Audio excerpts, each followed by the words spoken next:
प्रधान की तो सोच ये है कि आम जनता को सही समय पर सूचना मिले।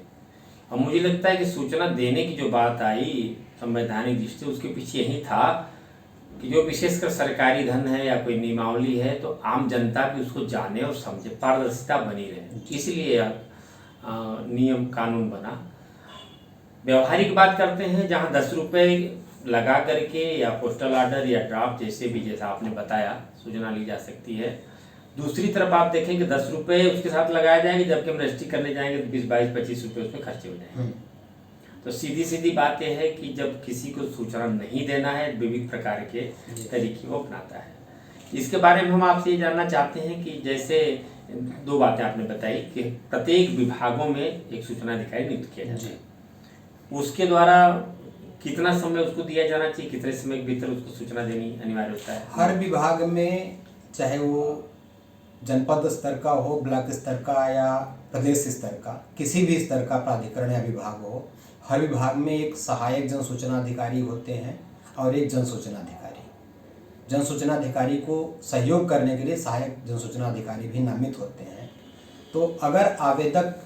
सहायक जन सूचना अधिकारी के पास आवेदन दे रहा है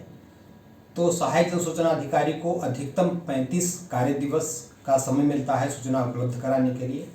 और जन सूचना अधिकारी के पास आवेदन किए जाने की स्थिति में अधिकतम 30 कार्य दिवस निर्धारित है कि इस 30 कार्य दिवस के अंदर आपको सूचना उपलब्ध कराया जाना निश्चित करना है। और अगर किसी कारण से आप आवेदन पत्र अस्वीकार कर रहे हैं तो उसकी भी लिखित सूचना आप आवेदक को देंगे। उसमें एक और नई चीज़ शामिल की गई है अधिनियम में कि अगर भ्रमवश या त्रुटिवश किसी अन्य कारण से आवेदक द्वारा किसी अन्य विभाग की सूचना किसी अन्य विभाग से मांग ली है तो उस स्थिति में जहां पर आवेदन पत्र भेजा गया है उस जन सूचना अधिकारी का यह विधिक कर्तव्य है कि वो 5 कार्य दिवस के अंदर उस आवेदन पत्र को मूल रूप में संबंधित लोक प्राधिकरण या विभाग को अंतरित करते हुए इसकी लिखित सूचना आवेदक को अवगत कराए कि आपका आवेदन पत्र इस प्राधिकरण विभाग में या इस अधिकारी के पास अंतरित कर दिया गया है, आप उनसे संपर्क करके अपनी सूचना प्राप्त करें। सामान्य तौर पर हम ये कह सकते हैं कि जैसे चूंकि हमारी लोकतांत्रिक व्यवस्था है, बहुत सारे लोग अब भी निरक्षर हैं,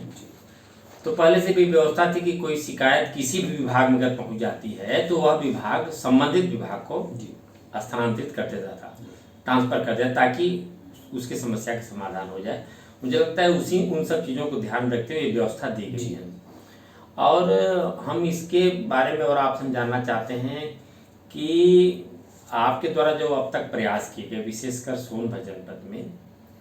तो अब तक सूचना का अधिकार के तहत जो आपने जानकारी मांगी उसमें आपको कितनी सफलता मिली, और क्या ऐसे भी लोग हैं जिन्होंने सूचना नहीं दी और आपके प्रयास से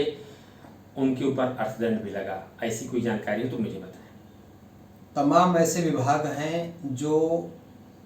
मेरे द्वारा आवेदन पत्र प्रेषित किए जाने के साथ साथ तमाम अन्य जो भी सामाजिक कार्यकर्ता या आरटीआई कार्यकर्ता हैं उनके द्वारा कितनी भी सूचनाएं मांगी जाएं जनहित में, लोकहित में, लेकिन उन विभागों का प्रयास यही होता है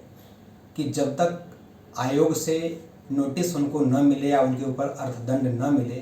तब तक वो न तो कोई पत्राचार करते हैं और न ही सूचना उपलब्ध कराने का प्रयास करते हैं। उन लोगों का ये होता है कि अगर आपने किसी भी उद्देश्य से जनहित में, लोकहित में या किसी भी भ्रष्टाचार को उजागर करने के प्रयास में कोई भी सूचना मांगी तो ऐसे विभागों के कर्मचारियों को ये लगता है कि मेरी व्यक्तिगत क्षति हो रही है इस सूचना उपलब्ध कराने से, और ऐसे प्रकरणों को फाइलों में दबा के रख दिया जाता है। तमाम ऐसे विभाग हैं जनपद में जिनका मैं नाम नहीं लेना चाहूँगा, लेकिन उन विभागों के ऊपर लगभग 5 से 10 लाख रुपए का अर्थदंड मेरे प्रकरणों में और साथ ही साथ अन्य विभिन्न आवेदकों के प्रकरणों में अर्थदंड लगाया जा चुका है। कुछ ऐसे भी विभाग हैं जैसे में प्रमुख रूप से बेसिक शिक्षा विभाग सोनभद्र है, जिनके ऊपर तमाम केसों में अर्थदंड लगा। स्वास्थ्य विभाग जनपद सोनभद्र लगभग 10 लाख रुपए से ऊपर अभी जन सूचना अधिकारी के ऊपर अर्थदंड लग चुका है। तमाम प्रकरणों में अर्थदंड की वसूली के लिए जिलाधिकारी महोदय और मुख्य कोषाधिकारी महोदय के यहाँ वसूली का आदेश भी राज्य सूचना आयोग द्वारा प्रेषित किया जा चुका है, लेकिन अब किस कारणवश वसूली नहीं सुनिश्चित कराई जा रही है यह संबंधित अधिकारी ही बता पाएंगे बेहतर तरीके से। वैसे उनमें इन लोगों के ऊपर दंड लगाया गया होगा, उनमें तो कुछ लोग जमा किए भी होंगे, ऐसे भी कुछ लोग होंगे। हाँ, तमाम ऐसे भी विभाग हैं जिन लोगों ने अपना अर्थदंड ससमय जमा भी कराया है, लेकिन दुर्भाग्यवश कानून जहां आम जनता की रक्षा और सहयोग के लिए बनाया जाता है, उसी कानून में गलत काम या अविधिक रूप से और अनैतिक रूप से काम करने वाले अधिकारी कर्मचारीगण उसी कानून में उसका दुरुपयोग करते हुए, गलत व्याख्या करते हुए अपने फायदे के लिए उस कानून को तोड़ मरोड़ कर अपने हित में लाभ लेते हुए उसी अर्थदंड को निरस्त करवाने में सफल हो जाते हैं। हम यहाँ पे बात करना चाहते हैं कि जो आरटीआई कार्यकर्ता हैं, स्वाभाविक है कि उनके द्वारा जो सूचनाएं मांगी जाती हैं, विशेषकर जैसे भ्रष्टाचार का है या डेवलपमेंट में कहीं घोटाले इत्यादि हुए हैं, सरकारी धन का दुरुपयोग हुआ है, बहुत सारे मामले इस तरह के होते हैं। उसमें कभी कभी उन अधिकारियों के द्वारा तरह तरह की चर्चाएं की जाती हैं कि दबाव बनाने के लिए या हम लोग उस वसूली करने के लिए इस तरह की आरटीआई लगाई जाती है। इसके बारे में भी आप मुझे बताएंगे। और एक इससे ही जुड़ा हुआ सवाल है कि जहाँ करोड़ों रुपए के घोटाले हो रहे हों, फाइलें दफन हो रही हैं, वहाँ पर जब आरटीआई कार्यकर्ता सूचना मांगता है तो क्या उसे कोई खतरा नहीं होता या उन लोगों की तरफ से इस तरह की कोई कार्य नहीं किया जाता जिससे उसको असुरक्षा महसूस हो? इन दोनों चीज़ों को हमें बताएं कि आरटीआई कार्यकर्ताओं के प्रति अधिकारियों का सामान्य तौर पर नजरिया क्या है और उनकी सुरक्षा को लेकर की स्थिति क्या है। सर्वप्रथम जो आपने कहा कि अधिकारियों की सोच, जो भी आवेदक होते हैं या जो भी सूचना मांगने वाले होते हैं उनके प्रति स्वाभाविक रूप से ये होता है कि अगर कोई अधिकारी जनता के मद में आए हुए पैसे का जब गलत तरीके से उसका पूरा का पूरा गबन घोटाला करेगा, भ्रष्टाचार में लिप्त होगा। एक उदाहरण अगर देखा जाए कि किसी भी विभाग या किसी अधिकारी ने 2 करोड़ 5 करोड़ या 10 लाख 5 लाख रुपए का गबन किया, घोटाला किया, और उस घोटाले को उजागर करने के लिए अगर किसी कार्यकर्ता ने प्रयास किया तो सबसे पहले तो अधिकारी ये प्रयास करते हैं कि उसकी छवि धूमिल करें, उसको खरीदने का प्रयास करें या उसके व्यक्तिगत जान माल की क्षति या परिवार के ऊपर किसी भी प्रकार से भय व्यक्त करने का प्रयास किया जाता है। सामाजिक रूप से उसको ब्लैकमेलर कहा जाता है कि पैसा ऐंठने के लिए प्रयास किया जा रहा है। तो सबसे पहले ये हम जरूर कहना चाहेंगे कि कोई विभाग या कोई अधिकारी ऐसा कार्य ही न करे कि आरटीआई लगाने की नौबत आए। और अगर आरटीआई लगाई जा रही है और आप पारदर्शी रूप से काम कर रहे हैं तो आपको उस चीज़ की सूचना उपलब्ध कराए जाने में कोई हिचक या कोई भी असुविधा नहीं होनी चाहिए।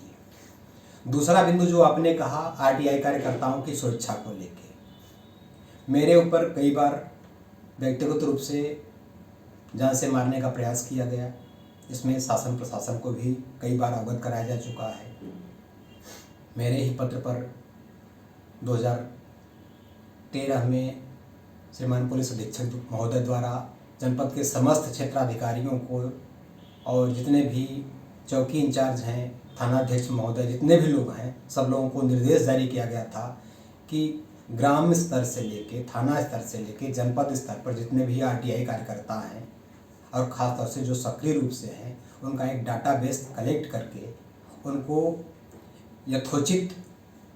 सुरक्षा और सहयोग प्रदान किया जाए। लेकिन इस प्रकार का कोई भी अभी तक पहल जमीनी स्तर पर पुलिस प्रशासन द्वारा नहीं देखा गया कि किसी आरटीआई कार्यकर्ता को पुलिस विभाग अपने द्वारा स्वतः संज्ञान लेकर सहयोग करने या सहायता करने का प्रयास किया गया हो या उनका डाटाबेस एक कलेक्ट किया गया हो या तैयार किया गया हो।